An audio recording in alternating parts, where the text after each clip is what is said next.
इस वक्त हमारे साथ मौजूद हैं आम आदमी पार्टी से विधायक आतिशी जी। आतिशी जी, लगातार घोटालों को लेकर बात सामने आ रही है। अब डीटीसी बस घोटाला, लो फ्लोर बस का घोटाला सामने आया है, जिसमें वो जांच की बात कर रहे हैं। क्या कहेंगे? देखिए, ये जो सारे घोटाले भारतीय जनता पार्टी रोज रोज सामने रखती है, तथाकथित घोटाले, उनकी जड़ क्या है ये कल रात को सामने आ गया।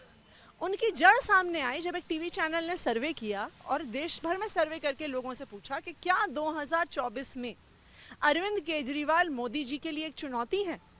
और देश में 63% लोगों ने कहा कि जी हाँ, 2024 के चुनाव में अरविंद केजरीवाल जी मोदी जी के लिए एक चुनौती है।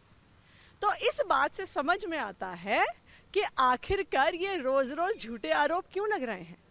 क्योंकि आप देखिए कि भारतीय जनता पार्टी कहती है एक्साइज में घोटाला हुआ, क्लासरूम बनाने में घोटाला हुआ, बसें खरीदने में घोटाला हुआ।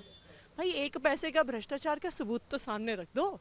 14 घंटे तक सीबीआई मनीष सिसोदिया जी के घर रेड करके गई, अब कोई कैश नहीं मिला, कोई सोने के बिस्कुट नहीं मिले, कोई हीरे जवाहरात नहीं मिले, कोई बेनामी संपत्ति के कागज नहीं मिले।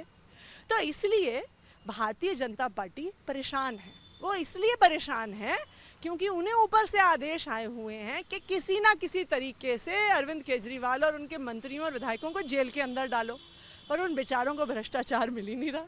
तो इसलिए कोई नहीं कोई रोज रोज वो कोई ना कोई मनगढ़ंत आरोप लगाते रहते हैं। मैम, पहले बोला जाता है कि एक आबकारी नीति में घोटाला हुआ, उसके बाद आया स्कूलों के क्लासरूम बनाने में घोटाला हुआ, जिसमें टॉयलेट्स के नाम पर उनको रूम की गिनती दे दी गई, और अब ये डीटीसी लो फ्लोर बसेस के मामले।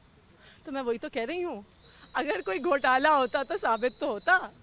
समस्या इनकी ये है कि अरविंद केजरीवाल की लोकप्रियता पूरे देश में बढ़ रही है।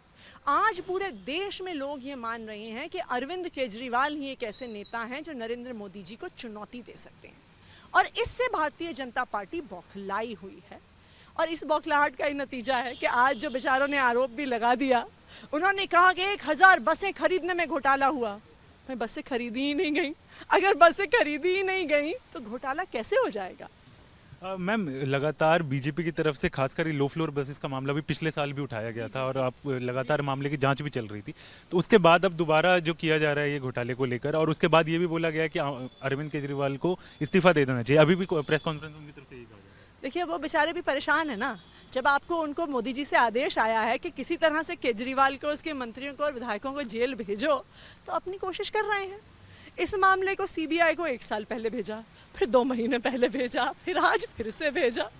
देखिए, भारतीय जनता पार्टी पिछले 7 साल से अरविंद केजरीवाल पर भ्रष्टाचार के आरोप लगा रही है, लेकिन 7 साल से 1 पैसे का भ्रष्टाचार अरविंद केजरीवाल पे वो साबित नहीं कर पाई है। 1 पैसे के भ्रष्टाचार का सबूत कहीं सामने नहीं आया है। तो इसलिए भारतीय जनता पार्टी से मैं ये कहना चाहूँगी कि देखिए, इसमें अपना टाइम वेस्ट मत करिए। आप देश की समस्याओं को सुलझाने में अपना समय लगाइए। महंगाई बहुत बड़ी समस्या है, बेरोजगारी समस्या है। अगर प्रधानमंत्री जी अपना सारा समय अरविंद केजरीवाल को परेशान करने में लगाएंगे तो देश की समस्याएं कब सुलझाएंगे। बहुत बहुत शुक्रिया मैम बात करने के लिए। तो हमारे साथ मौजूद थी आतिशी जी, जो लगातार ये बोल रही थी कि बीजेपी की बौखलाहट की वजह से जो है लगातार आरोप जो है आम आदमी पार्टी के ऊपर लगाए जा रहे हैं। वीडियो जर्नलिस्ट संजय कुमार के साथ हरीश झा, न्यूज़ नेशन, दिल्ली।